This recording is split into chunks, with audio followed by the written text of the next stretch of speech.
Boa noite, pessoal! Tudo bem com vocês? O pessoal já está entrando aqui. Olha só, Álvaro sempre batendo ponto pontualmente, né, Álvaro? Pessoal, sejam muito bem-vindos e hoje, olha só, olha que discussão. Oi, Adriele, parabéns pelo webinar que vocês fizeram hoje. Você e Viviane, foi perfeito, vocês estão de parabéns. E nós temos hoje uma convidada de honra, professora Daniele Carvalho. Pensa numa pessoa que manda bem quando o assunto é a inclusão da pessoa com deficiência no mercado de trabalho. E a doutora Daniele, que é advogada, palestrante e professora dos direitos da pessoa com deficiência, de algumas pós-graduações aqui no Brasil, ela hoje nos brinda, né, com os comentários dela sobre esse assunto que tem que ser mais falado. Pessoal, quando a gente fala de pessoas com deficiência, geralmente as pessoas logo se lembram de saúde e de educação. Mas e o direito ao trabalho? E ao direito de estar incluído nesse ambiente de trabalho? Também é muito importante, né? E por isso nós trouxemos aqui, convidamos a doutora Daniele Carvalho para estar falando com a gente.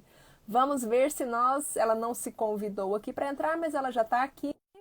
Vamos ver se consegue puxar a doutora Daniele. Ela tá, chegou! Oi! Boa noite, doutora Daniele! Boa noite! Como é que você tá? Eu estou bem, saudade de você. Ah, eu também tô com saudade. Olha, o bom da gente ser de Goiás é que a gente fala a mesma língua, né? Quando eu chego lá no sul, e os meus amigos aqui do sul estão aqui para não deixar eu mentir. Eu chego nos eventos e falo, ou então eu chego no pessoal e falo, oi, você tá boa? Todo mundo olha para mim assim com aquela cara, assim, mas que essa mulher é doida. Eu não, gente, eu não sou doida, eu sou goiana, né? E a gente é goiano.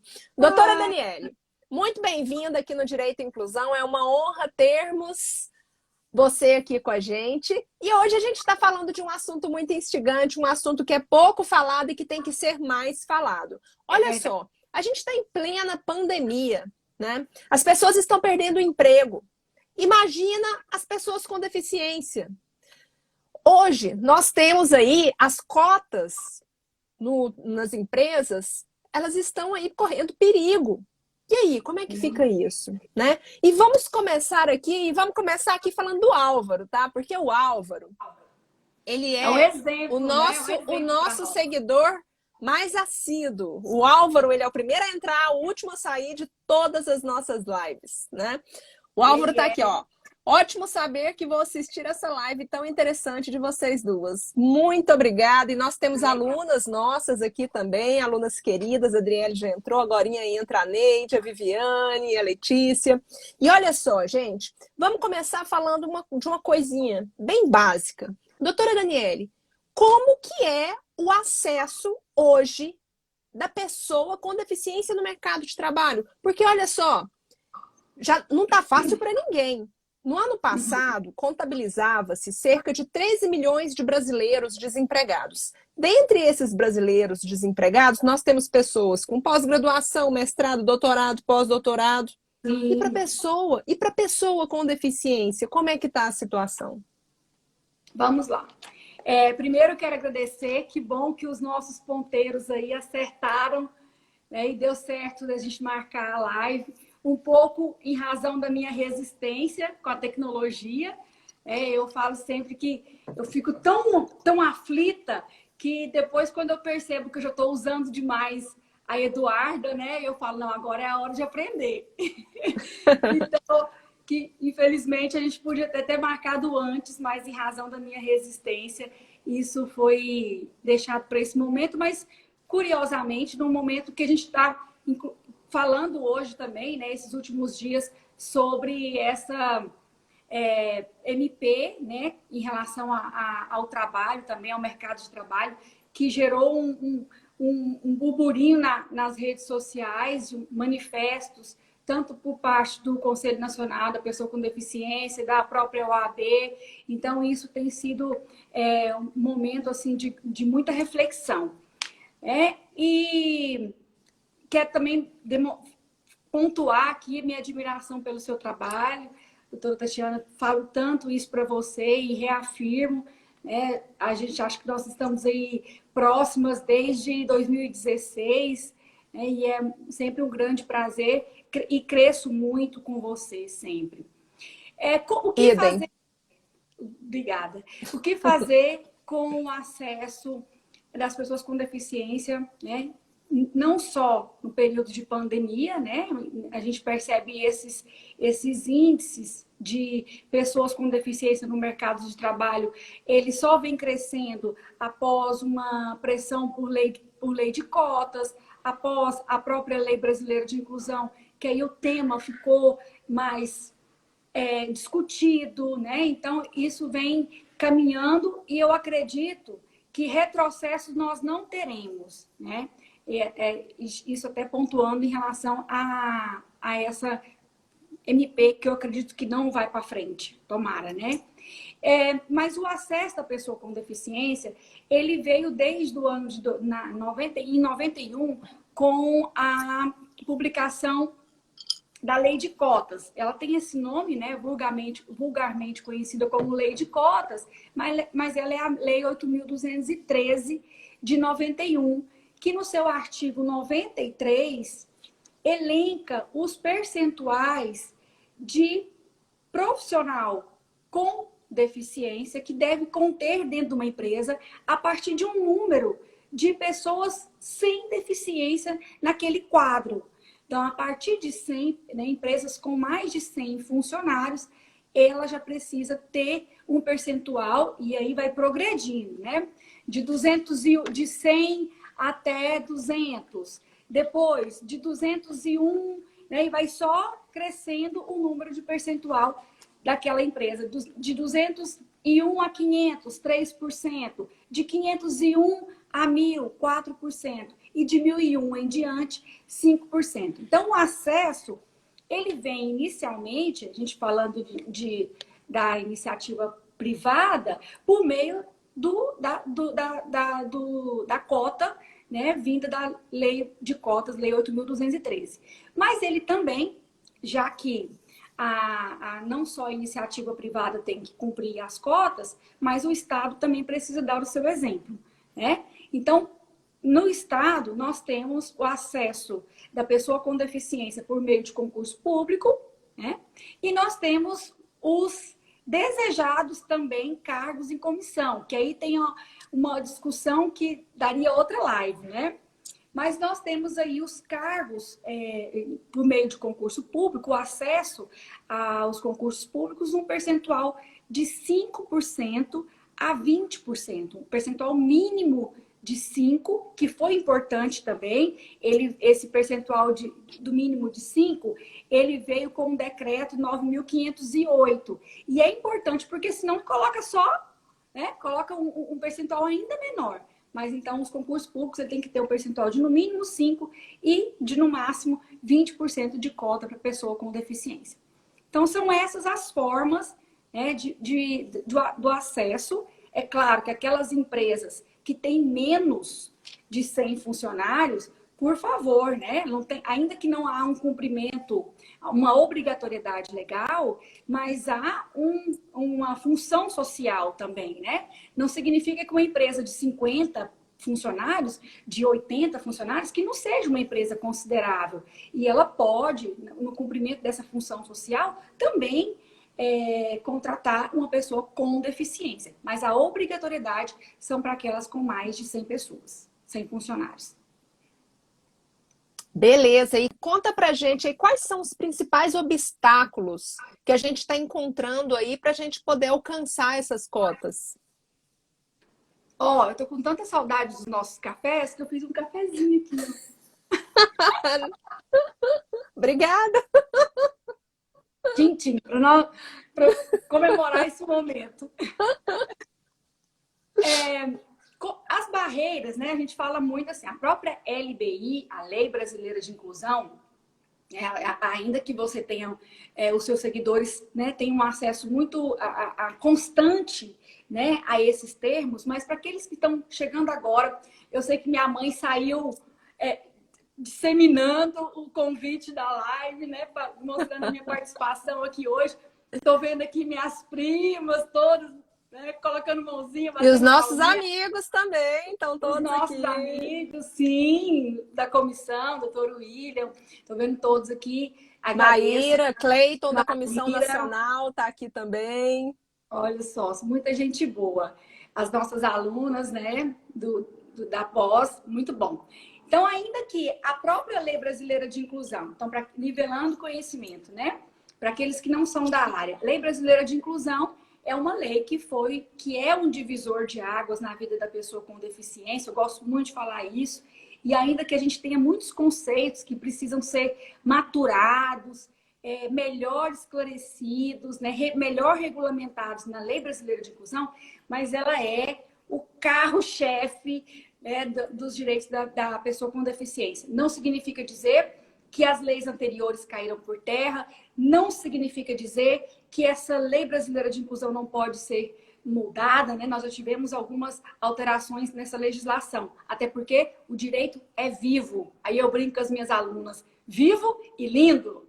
Então, nós estamos sempre caminhando, né? Então, nós temos muitas barreiras que estão ali catalogadas, previstas na Lei Brasileira de Inclusão.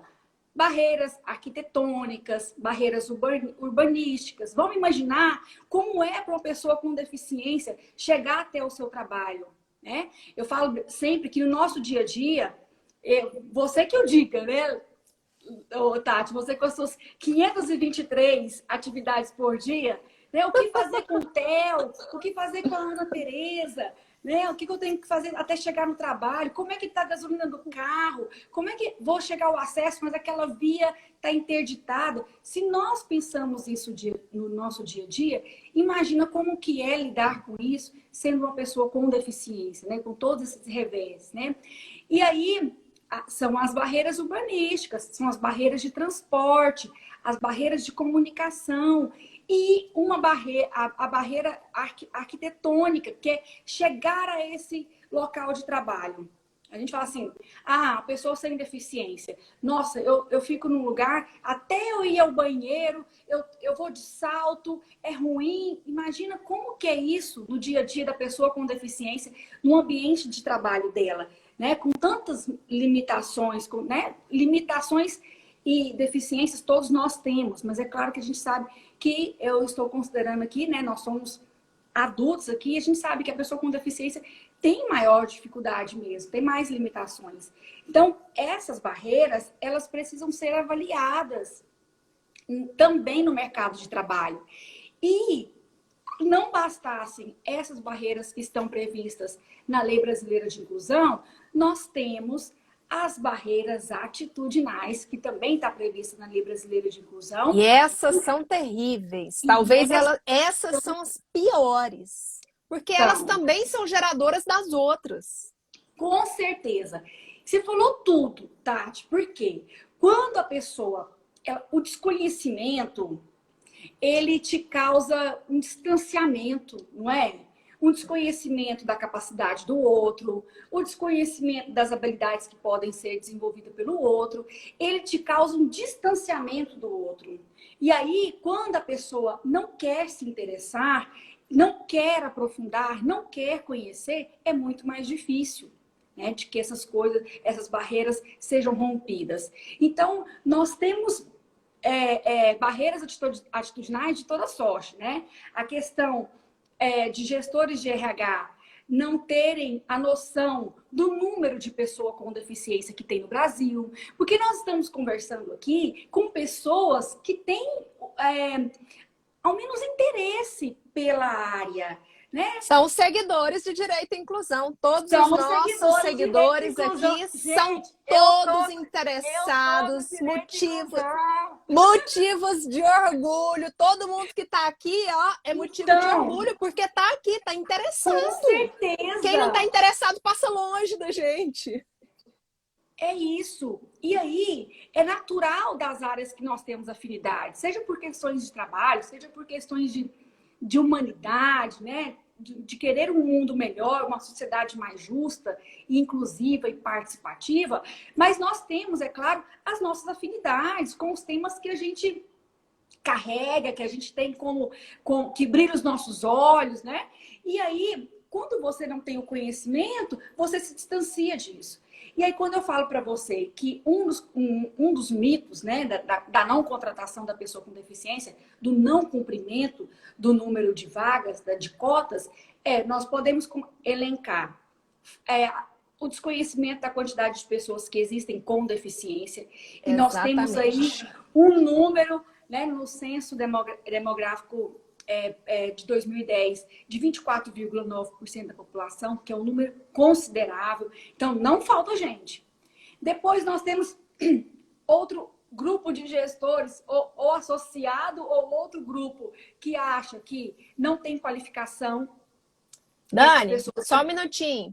Deixa eu ver aqui, ó, o Neide, eu já tinha falado de você antes de você entrar. A Álvaro tá fazendo um comentário. O Vitor, ele tá dizendo aqui o seguinte: sou autista leve, acabei de formar em jornalismo, porém estou enfrentando sérias dificuldades para ingressar no mercado, porque as empresas de comunicação em Goiás não costumam fazer uso de cotas. É exatamente o que a Dani tá falando aqui agora. Infelizmente, né? Esse segmento e tem outros tantos, né? A gente sabe que são muitas barreiras. Nós percebemos, Vitor, o nome dele, né? Isso. Vitor? Nós percebemos que os grandes projetos na empresa, e o doutor William está aqui e sabe disso muito bem, fala sempre sobre isso também. Normalmente ele tem uma participação, ele tem uma mente criadora por detrás, que ele é um pai de uma criança com deficiência, né? Ou ele é um avô, ou ele é a pessoa com deficiência. E isso, é claro, que motiva as empresas a procurarem por projetos, iniciativas dentro de empresas que querem fazer a diferença, querem construir um mundo melhor e percebe. E isso é interessante, porque a partir de dessa primeira chavinha que ela vira, que a pessoa abre a oportunidade para um projeto dentro da empresa, para conseguir mais uma mão de obra qualificada, ou então capacitar a pessoa com deficiência para uma área específica. Quando ele abre o RH é muito importante nessas ações também, né? Mas quando ele dá espaço, ele dá margem para ele conhecer, depois ele começa a contratar, porque ele percebeu a capacidade, percebeu as habilidades. Isso é muito bonito quando a gente ouve relatos de empresários e fala assim: olha, eu comecei o projeto por causa de um filho meu. E a gente fala muito sobre isso, né? De grandes projetos que nascem porque tem alguma pessoa na família. Mas depois a gente percebe. Mas eu fiquei encantado com a habilidade, a capacidade. E aí hoje eu contrato sabendo que eu estou recebendo bons profissionais. Profissionais capacitados. Isso. O VV Souza Lima, ele está falando aqui, ó. Sou autista leve também, né? De Minas Gerais. Ele está falando que lá em Minas é pior do que em Goiás. Mas, gente, será que aí é pior mesmo? Nossa, eu também sou autista e também enfrento inúmeras dificuldades aqui em Belo Horizonte. Gente, tá feio para tudo quanto é canto, né? A falta de respeito é muito grande, né? A falta de respeito. E aí, a falta de respeito é grande. Quem que fiscaliza isso? Quem fiscaliza? Nós temos autoridades fiscalizadoras, né? Então, só para poder eu complementar a respeito das barreiras atitudinais, então, alguns gestores acham que a pessoa vai preferir receber o benefício, né? Sendo que a pessoa está se capacitando, a gente sabe, Tati, nas nossas aulas, a gente percebe quando a gente pergunta: você convive com uma pessoa com deficiência? Muito mais mãozinhas levantam do que antes, lá atrás, quando nós começamos a dar aula, né? A dar aula, a palestrar na área do direito da pessoa com deficiência. E também pessoas que acham que simplesmente não há vantagem, porque eu prefiro aguardar uma autuação. Agora nós vamos falar de autuação das autoridades, né, competentes. Então, acho assim, Ah, pode ser que eu não seja autuado, então eu vou preferir correr o risco. Né? E isso tem Não, e sido ainda uma... tem aquele que pensa assim, ele paga para o funcionário com deficiência e fala para o funcionário ir ficar em casa. A gente sabe que existe isso, existe esse absurdo. Paga para o funcionário ficar na casa dele, porque não quer aquele funcionário na empresa dele, por N motivos. Ou porque ele não quer promover a acessibilidade na empresa dele, ou porque ele é capacitista mesmo, né? Ou, qualquer desses motivos vai ser um motivo pífio, né? E aí entra o Ministério Público do Trabalho, né? O que você acabou de falar, Tati, sobre a questão das pessoas que não são contratadas, quando são contratadas, ainda são colocadas em suas casas, né? É por isso que nós temos que ter muito cuidado com a própria regulamentação do teletrabalho, né? E assim... Eu tô no medo disso. Pois é. A gente percebe empresas que podem usar, haja vista os relatos que nós temos de empresas. Eu lembro de acho que é a doutora Janilda, né, que para nós é um ícone do direito do trabalho aqui em Goiás. Nossa ídola. Nossa ídola. E eu lembro bem dela falar que tem empresas que faziam um time de futebol, empresas que não têm isso como atividade fim, aí contratavam um número de pessoas com deficiência que daria ali um time de futebol e falavam, olha, o trabalho de vocês é estimular o esporte, promover o esporte, que não tinha nada a ver com a empresa. Então, isso mostrar que a empresa está incluindo e jogar bola. O que não é. Vocês não precisam trabalhar. Joga bola para a sociedade ver, para o Ministério Público do Trabalho ver que vocês estão aqui. Então, joga bola. Mas nós temos, e isso também é um relato de outros ministérios públicos no nosso país, nós temos aqui em Goiás um Ministério Público do Trabalho muito atuante. Aqui a gente tem mesmo. Muito atuante. E eu achei tão interessante que eu escutei esses dias de um auditor, que aí o Ministério Público do Trabalho é composto por um determinado... São os agentes públicos, né? São os promotores. E aí procuradores. E nós temos a Secretaria Regional do Trabalho, que são auditores fiscais do trabalho. Né? Eu falo que na nossa época, na minha época em Porangatu, falava Delegacia do Trabalho, né? Antigamente era Delegacia do Trabalho mesmo. Da sua época, na minha já era essa agora. Você é de RPM pra cá, né? Ó, você é de RPM. 90% do pessoal que tá aqui com a gente nem sabe o que é RPM. Tudo novinho, né, gente? Não. Tem uma meninada aí, uma meninada boa, né? Estudiosa, uma moçada que estuda no domingo. Você já viu tanto que o povo hoje está interessado? Bom, né? O pessoal quer aprender. O pessoal quer aprender. É verdade. A gente deixa gravado aqui, você não sabe o tanto de gente que assiste de hoje para amanhã. Muita gente assiste. Porque as pessoas têm suas prioridades, né? Tem o horário tá mais avançado, e depois a gente sabe que as pessoas... você vai ficar salvo, né? Então, vai. Exatamente. Para poder assistir depois. A Neide está falando que eu sou da época do Sandy Júnior. Quase isso, Neide, quase isso. Então, Sandy Júnior, depois que voltou, agora. A missão. Né? Não. Então, mas é bom, né? Os nossos ídolos vão mudando, né? Eu tava lendo hoje, eu comprei esse livro aqui, que é um livro já tá há algum tempo mas acho que ele é de 2017. Inquebrável, do Fernando Fernandes. Inquebrável, do Fernando Fernandes. Inquebrável. E aí, é uma pessoa que eu gosto muito, né? Que eu sempre comentei nas minhas palestras, gosto demais dele. Achei ele, assim, cara sensacional. E eu tava pensando nisso hoje. Eu pensei assim, gente, esse cara é a minha Xuxa da minha atual. Porque se eu fui tiete da Xuxa na minha infância, né? Eu ia fazer os meus 40 anos da Xuxa, né, Tati? Não deu certo, foi na pandemia, mas esse aqui hoje é a minha Xuxa dos meus 40 anos. Esse cara aqui, para mim, é sensacional.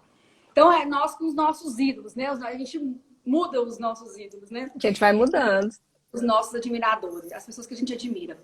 Enfim, falando nisso, falando sobre as autuações e esse papel importante do Ministério Público do Trabalho e das secretarias, né? Secretaria que hoje ela é ligada, vinculada ao Ministério da Economia, que é o antigo Ministério do Trabalho, né? Ministério do Trabalho, Ministério Público do Trabalho são coisas diferentes. Então, hoje não existe mais Ministério do Trabalho e sim Ministério da Economia, depois do ano de 2019. Então, nós temos esses dois servidores, né? Em órgãos distintos. E eu estava falando que eu ouvi um relato esses dias de um auditor fiscal do trabalho aqui em Goiás, que eu liguei para ele, conversei, peguei o telefone com a Patrícia, do Fim de Poder. Falei, Patrícia, eu quero conversar com o auditor, preciso muito falar com o auditor sobre algumas dúvidas que eu tenho. E aí ela me passou o telefone dele, uma pessoa muito próxima, muito querendo ajudar, querendo colaborar e que um atuante na área da pessoa com deficiência, na defesa dentro das empresas para cumprimento de cota. E ele disse que aqui em Goiás, esses dois órgãos, eles conversam. Olha que interessante isso. Isso otimiza o trabalho. Então, em Goiás, o Ministério Público do Trabalho e a Secretaria Regional do Trabalho, em Goiás, eles conseguem passar pelas empresas. Imagina as empresas que têm mais de 100 funcionários em Goiás, certo? Sim. Eles conseguem fazer o circuito, né? Um tour entre as empresas por causa dessa sintonia do trabalho deles em 2 anos. Entendeu? Então, claro que as autuações, elas são delicadas, elas muitas vezes, elas vão ter os seus desdobramentos, né? Então, as empresas, esses dois agentes, esses dois órgãos, conseguem passar por todas as empresas com mais de 100 funcionários em 2 anos. Isso é um tempo considerável, é um tempo bom, não é um tempo grande. Por quê? Porque tem os desdobramentos. O auditor que foi lá, quem foi lá fiscalizar, ele vai receber alguma documentação daquela empresa. Então, ele vai ficar envolvido ao longo desses 2 anos com essa empresa e fiscalizando de perto se está cumprindo a cota da pessoa com deficiência. Eles fazem um trabalho muito sério. Aí eu perguntei para ele, todo estado tem essa sintonia? Ele falou, não, porque alguns têm uma questão de competência, acham que tal lugar não é competência do outro, ou uma questão de vaidade, né? Mas que aqui em Goiás isso não acontecia e eles conseguiam otimizar o trabalho fazendo esse giro nessas empresas com um tempo muito menor do que nos outros estados.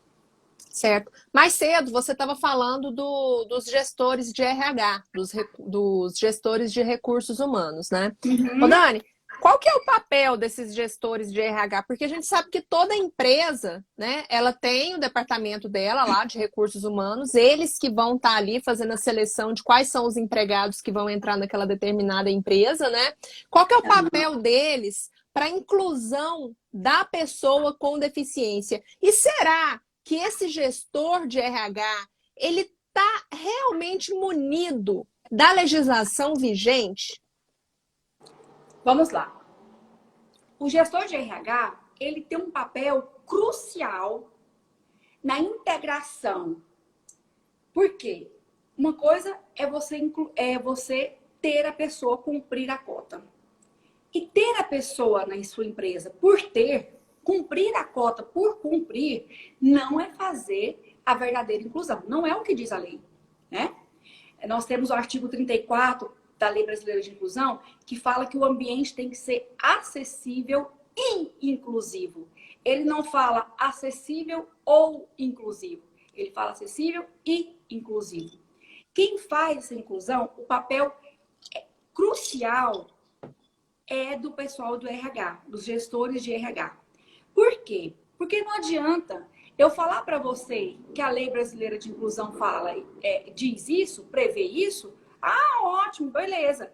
Mas a lei sozinha, Tati, por si só, a lei não inclui. quem inclui são as pessoas. A lei sozinha ela não inclui. Ela, claro, tem um papel norteador, ela tem um papel de munir, né, o advogado para ir até a lei e dizer, com base nesse artigo que nós estamos querendo reivindicar esse direito. Mas a lei por si só ela não inclui, quem inclui são as pessoas. E o RH, ele pode, por meio de atividades, por meio de ações que às vezes a pessoa não está nem imaginando que está fazendo, que está sendo uma forma de despertar o interesse dele pelaquela outra pessoa, pelo trabalho, em perceber o outro com essas atividades, com essas dinâmicas, em forma dinâmica pode ser, né? É uma das possibilidades, o RH tem o poder de fazer essa inclusão. Entendi. Ô, Dani, a gente tem vários autistas aqui acompanhando a gente, né? Autistas leves, mas a gente sabe que o mercado, mesmo para os autistas leves, é difícil. Mas tem alguns autistas, né? Às vezes até leves, mas com alguma comorbidade que acaba prejudicando ele, que eles precisam daquele aquele trabalho apoiado, aquele emprego apoiado. Né?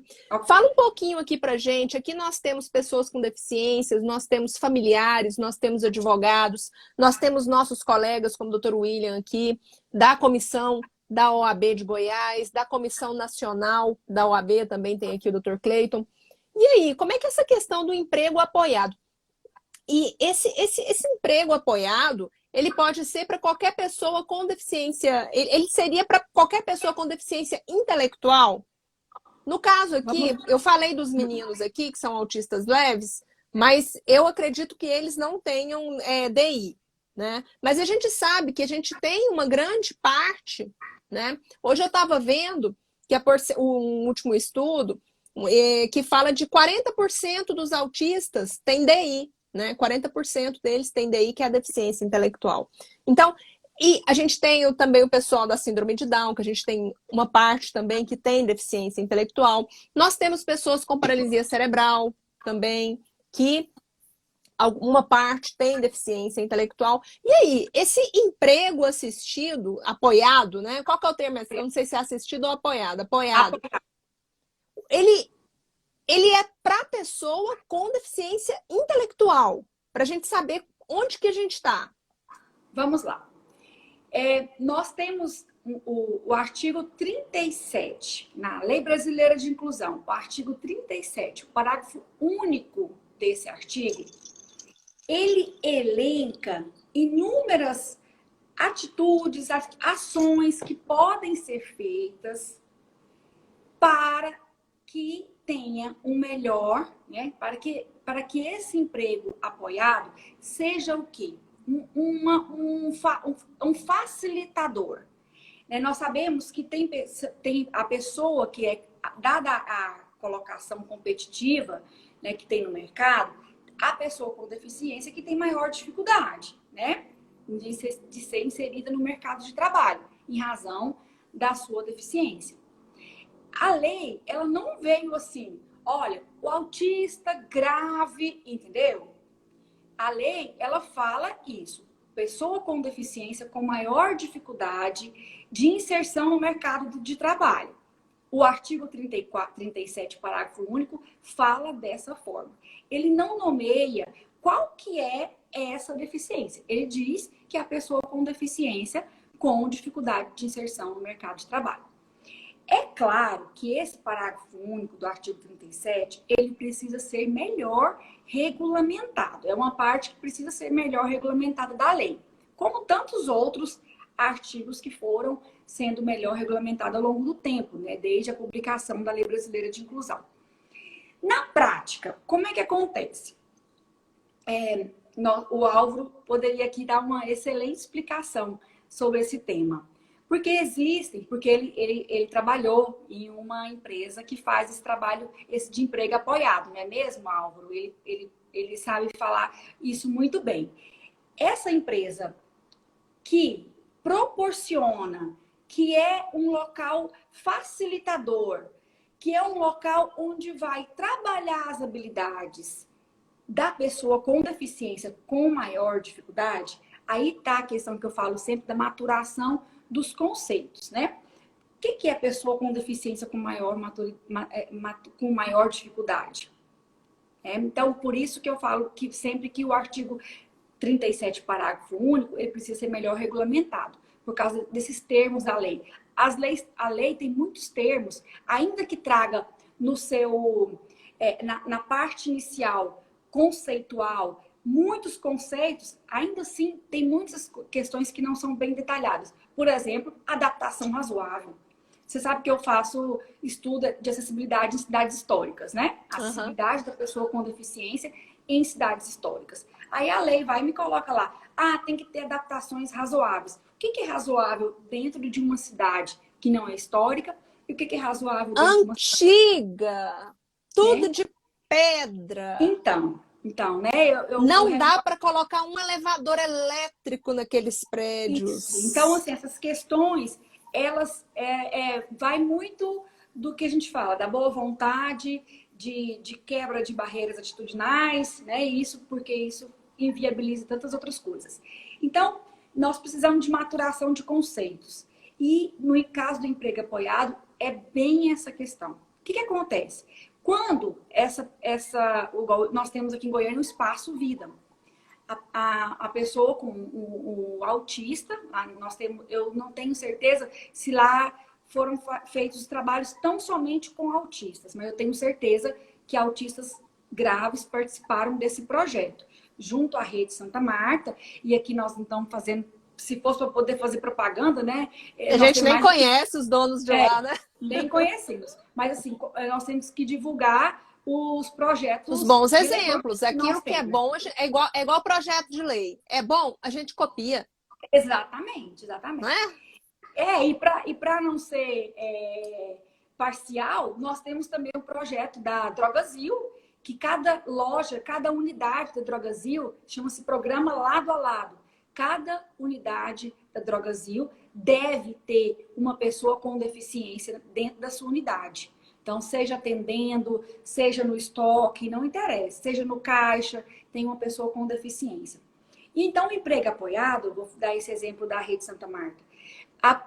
O autista, um número de autistas, fica durante determinado tempo dentro do espaço vida, aprendendo com movimentos repetitivos, aprendendo num ambiente totalmente feito, criado, pensado para as especificidades do autista. E depois, com o tempo, certo? Esse grupo de jovens, ou né, a depender da quantidade de pessoas que está sendo ali qualificada, vão para uma determinada empresa, que aqui no caso, em Goiás, é a Rede Santa Marta. Então, eles tem um ônibus que leva, a jornada é diferenciada dos demais, mas é um projeto com muita autonomia, porque são eles que assinam o contrato de trabalho. Então, é um projeto interessantíssimo.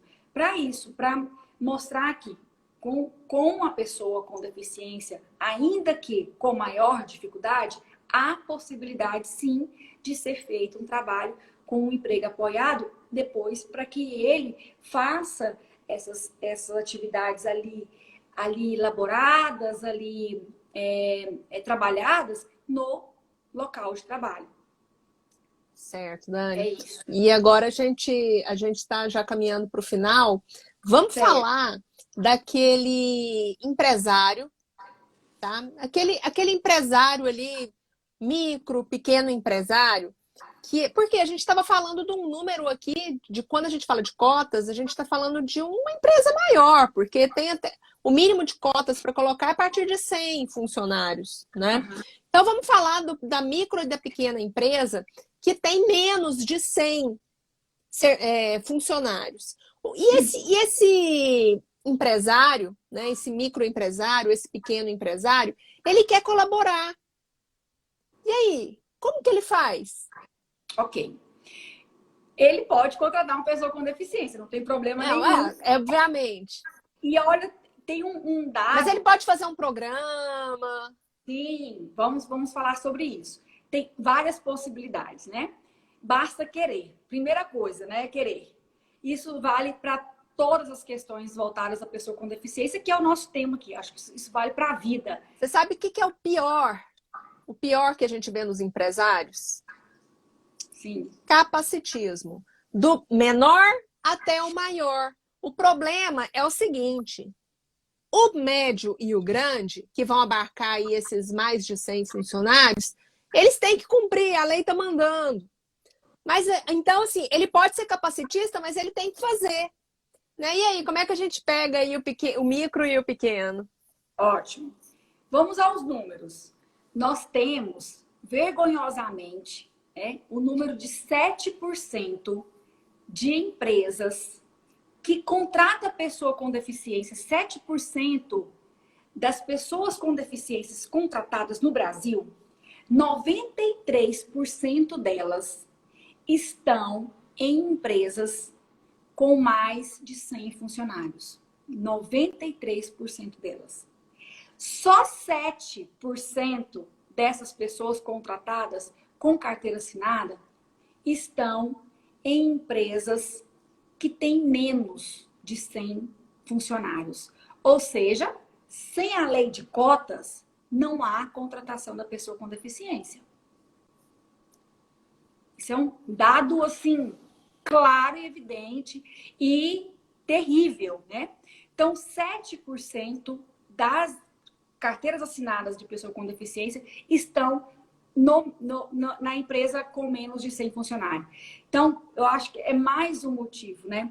Você quer participar desse seleto grupo de 7%? Nossa, gente, é uma pessoas, vergonha, né? É uma vergonha. vergonha. Isso, mas se você quer fazer a diferença dentro da sua cidade, a gente sabe aqui que a gente está falando com pessoas de grandes cidades, mas nós estamos falando também de pessoas que moram no interior, né? Se você se sente incomodado com a questão da empregabilidade da pessoa com deficiência, as dificuldades da pessoa que está do seu lado, que não consegue um emprego, vá atrás do vereador que você votou, ou então vá atrás daquele que já está com a campanha lá pré-candidato da campanha a vereador, vá atrás dessa pessoa que você falou que vai apoiar e fala para ela, vamos fazer uma lei municipal para homenagear o empresário que contratar uma pessoa com deficiência, ainda que ele tenha menos funcionários, né, menos de 100, até porque para estimular é dessa forma, porque para aquela que tem mais de 100, como você falou, Tati, nós já temos a lei, né? Então, nós precisamos propor essas ações. E aí, se você falar assim, não, mas eu não tenho nem acesso ao vereador que eu votei, ou ainda não sei com quem que eu vou votar, mas eu sou um empresário. Vai na CDL da sua cidade, na Câmara de Diretores Lojistas, vai na CDL e fala, olha, vamos propor uma solenidade para entregar uma placa, entregar um diploma e reconhecer aquela empresa que vai cumprir alguns pré-requisitos, alguns requisitos. Isso, se qualquer pessoa aqui, né, que jogar no Google exemplo de minuta de projeto de lei para... nós temos um nome que é muito usado, mas não precisa ter necessariamente esse nome, que é empresa amiga da pessoa com deficiência. Então joga isso, tem vários requisitos, até para que essa empresa ela tenha um ambiente mais acessível, não só para aquele que trabalha lá, mas imaginando que uma pessoa com deficiência pode comprar na loja dela. Né? Olha só, sim. A Mariana está perguntando aqui. E como incentivar cursos de que capacitem a pessoa com deficiência? Como incentivar cursos? Olha, nas empresas, né? Nas empresas, né? Eu vou falar das associações também. As associações, elas de pessoa com deficiência, ligada à pessoa com deficiência, elas possuem um interesse maior em capacitar. Aliás, aquela multa que foi aplicada em uma empresa que não cumpriu cota, ela vai para um fundo. E esse valor, ele pode ser direcionado para uma associação que trabalhe, né, claro, né, que seja voltada à pessoa com deficiência. E essa associação pode usar esse recurso para capacitação, fazer um curso de panificação, um curso de costureira, enfim, né? Agora, dentro das empresas, como capacitar? Qual que é o nome da pessoa que perguntou? Você lembra? Foi a Mariana, lá de Porto Alegre. Mariana. Boa tarde. Boa noite, Mariana.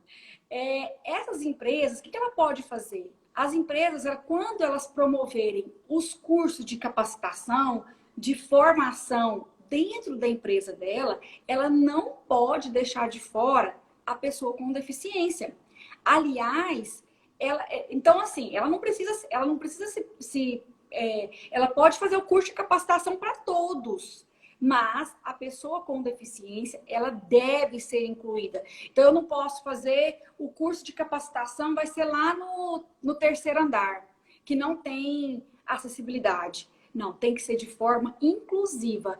Onde for para fazer, para que esteja uma pessoa sem deficiência, as mesmas condições, aquele grupo de profissionais contratados com deficiência precisam fazer. E as particularidades da deficiência de cada um deve ser respeitada. Ah, vou fazer um curso, mas tem uma pessoa com deficiência auditiva e eu não tenho intérprete de Libras. Tem que ter o intérprete de Libras para essa pessoa, para ela poder ser capacitada também.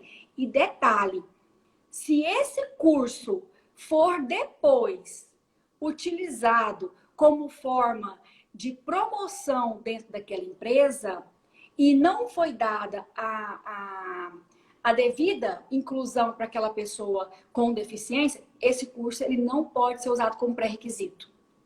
Entendeu? Deu para entender? Entendi. Respondeu? Beleza. O Tuxê está perguntando aqui, ó. Pode-se fazer algum incentivo fiscal às microempresas? Pois é, essa é uma questão até para as grandes empresas também, né? É uma questão que deve ser observada, deve ser avaliada dentro das políticas públicas. Nós estamos aí com eleições, né? Nós precisamos mesmo procurar ter, para não ficar a lei cumprir porque tem que cumprir, entendeu? Para não ficar assim, uma forma de... o dono da empresa, o empresário, ele pensa em números, né? Então, pensa em números. Ele pensa em números. Só pensa em números. Enquanto a gente não despertar nele e ele perceber que, de fato, era uma ignorância da parte dele não querer contratar, nós precisamos despertar. E é uma excelente dica, né? Uma excelente forma é a questão do incentivo fiscal. Exatamente. E o Dr. William está falando aqui, ó, que o legislativo pode provocar, sim. Por isso que eu falei aqui numa live que nós fizemos aí algumas semanas atrás, eu falei que nós temos na população brasileira, nós temos aí 1/4 da população brasileira, quase 25% da população brasileira tem algum tipo de dificuldade ou de deficiência de ordem para enxergar, para ouvir, para andar, intelectual, né, mental. E aí, pessoal, 1/4 da população brasileira tem essa dificuldade. E quando a gente olha para as nossas câmaras de vereadores, quando a gente olha para as nossas assembleias legislativas, quantas pessoas com deficiência nós temos lá representando? É verdade. Isso é uma vergonha, gente. Isso é uma vergonha. Uma vergonha. Gente, olha só. A gente tem que ter mais representante com deficiência lá no legislativo. Por quê? É quem passa na pele, quem sente, é que sabe o que aquilo dói, né? Então a gente tem necessidade. E a sociedade tem que entender isso. E quando eu falo sociedade, eu não estou falando do todo, não, porque a maioria das pessoas estão se explodindo. Mas aquelas pessoas que convivem com as pessoas com deficiência, aquelas pessoas que são pessoa com deficiência, o ideal para a gente seria o quê? Que nós tivéssemos mais representantes com deficiência no nosso legislativo. Eu não estou falando nem do executivo, não. Porque o executivo é todo mundo escolhido, né? Eu estou falando escolhido pelo gestor. Eu estou falando do legislativo porque é o povo que escolhe. Então, a Sim. gente tem que aproveitar agora essas eleições agora desse ano e começar pelas câmaras municipais. E daqui Para 2 anos, depois ir lá a e gente bater na ter casa isso do na povo, né? E cabeça falar, para as ó, eleições das assembleias verdade. legislativas, né? E da Câmara Federal. Precisamos de pessoas com deficiência representando a gente. Pronto, falei. Então, olha só. Nós precisamos de representantes. É o que a gente fala sempre, né? Um grande pilar da Convenção Internacional sobre os Direitos da Pessoa com Deficiência é o nada sobre nós sem nós. Não adianta, nós não vamos mudar uma sociedade se precisar ter uma pessoa com deficiência em cada casa. Nós não é a partir dessa forma que nós iremos Não. mudar a sociedade. Então, se nós estamos falando em 24,9% da população brasileira, se nós estamos falando de 45 milhões de brasileiros, somados aos cuidadores, os pais, os tios, as pessoas que estão do lado que percebem as Os dificuldades, educadores, o pessoal da sim, saúde. os terapeutas, né? Então, nós conseguimos sim colocar esses representantes com esse número, com esse percentual considerável. Na verdade, o que a gente percebe é que as pessoas têm pouco conhecimento dos direitos que têm, né? Nós temos um ordenamento jurídico vasto, nós temos um ordenamento jurídico em muitas temáticas vanguardista, mas nós não temos esse direito disseminado. Tanto que nós estamos aqui conversando e, esse vai repercutir, nós vamos ter outras pessoas ouvindo, né? Mas nós temos que ter ainda mais pessoas ouvindo sobre isso. E nós sabemos que no legislativo, principalmente, você na sua cidade, procure que se você está aqui não é por acaso, né? Se você aprecia, você considera que a causa é relevante, sim. Então, procure um representante da pessoa com deficiência, da luta da pessoa com deficiência na sua cidade e vamos fazer a diferença daqui para frente. Não, a gente tem que aproveitar agora. É nesse momento agora, né? Danizinha, a gente está aqui agora indo para o final. Nossa, que prazer ter você aqui com a Prazer gente, meu! Dani. Olha só, Eu tava, pode falar. eu estava recordando, não sei se nós temos 7 minutos. Será Ah, que nós vamos cair, né?